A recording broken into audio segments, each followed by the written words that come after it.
ভারতের প্রশ্ন কোনো প্রকার আমরা ছাড় দিতে রাজি না। আমরা ভারতের গোলামি করি না, ভারতের দাসত্ব করি না। শিক্ষার্থীদের মারার দায় অবশ্যই রাষ্ট্রপতির উপরে আছে, প্রধানমন্ত্রীর উপরে যেরকম আছে এই রাষ্ট্রপতির উপরে শিক্ষার্থীদের দায় আছে। কারণ তিনি তো কোনো বিবৃতি দেন নাই, তিনি তো বলেন নাই পুলিশ গুলি চালাবে না। তিনি যদি বলতো সারা দেশে 144 ধারা জারি করা হলো, কিন্তু পুলিশ গুলি চালাবে না, তার 144 ধারা যখন জারি হয় তখন প্রধানমন্ত্রীর কথা রাষ্ট্র চলে না, রাষ্ট্র চলে রাষ্ট্রপতির কথায়, বিষয়টা আপনারা জানেন। তখন তিনি অবশ্যই পুলিশকে নির্দেশ দিয়েছে, অবশ্যই তার কথা গুলি চলেছে। তিনি যখন ক্ষমতায় এসেছেন তিনি তখন সাংবাদিকদের এক প্রশ্নের উত্তরে রাষ্ট্রপতি বলেছেন তিনি প্রধানমন্ত্রীর পা খুঁজতেছেন সালাম করার জন্য, তিনি প্রধানমন্ত্রীর পা খুঁজে পাচ্ছেন না।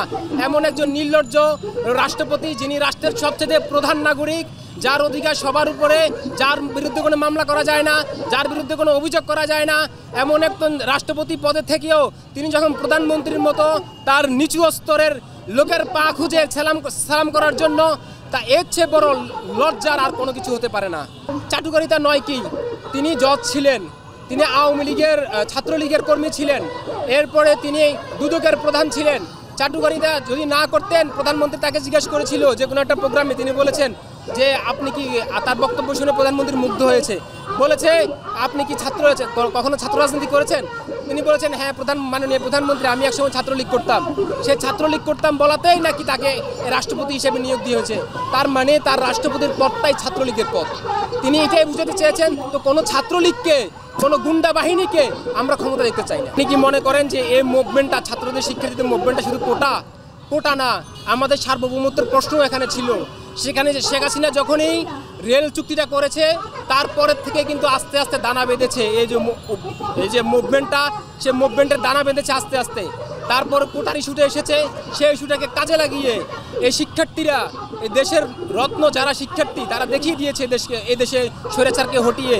আমরা কোনোভাবে এই যে রেলের যে চুক্তি না, যত ধরনের অবৈধ চুক্তি আছে ভারতের সাথে, আমাদের যে 52টা নদীর উপর যে বাঁধ দিয়েছে, প্রত্যেকটা বাঁধ খুলে দিতে হবে এবং প্রয়োজনে পাল্টা বাঁধ দিয়ে আমাদেরকে যেরকম শুকনো মৌসুমে আমরা পানি পাই না, আমরা যেরকম বর্ষাকালে আমাদের নিম্ন অঞ্চলগুলো ডুবে যায়, প্রয়োজনে আমরা পাল্টা বাদ দিব।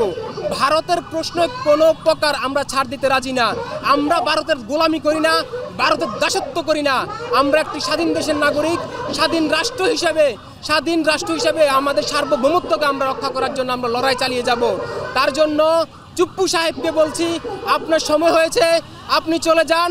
আপনি পাল্টা বিপ্লবের যে চেষ্টাগুলো করছেন আওয়ামী লীগের মাধ্যমে, সেটি কখনোই সম্ভব না। চুপ্পু সাহেব যদি থাকে, আমাদের যে এখন যে বর্তমান সরকার, তার জন্য কিন্তু হুমকি স্বরূপ, কারণ তিনি যে কোনো সময় এই সরকারকে অবৈধ ঘোষণা করার ক্ষমতা রাখে। অতএব চুপ্পু সাহেব থাকার কোনো রাইট নেই।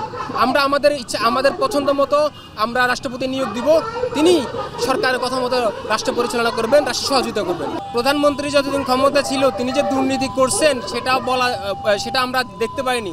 যখন প্রধানমন্ত্রী পালিয়ে গেছে, আমরা কালকে বসে পত্রিকা দিলাম, তিনি একাই 500 কোটি ডলার তিনি নিয়ে চলে গেছেন। রাষ্ট্রপতি কি দুর্নীতি করছেন কি না সেটার প্রমাণ আমরা এখনো পাইনি। যদি আমরা ধারণা নিয়ে আসলে কোনো কিছু বলা যায় না, যদি আমরা স্পেসিফিকলি যদি কোনো প্রমাণ থাকতো সেটা আমি বলতে পারতাম। রাষ্ট্রপতি কোনো দুর্নীতি করছে কিনা সেটা আমরা বলতে পারি না।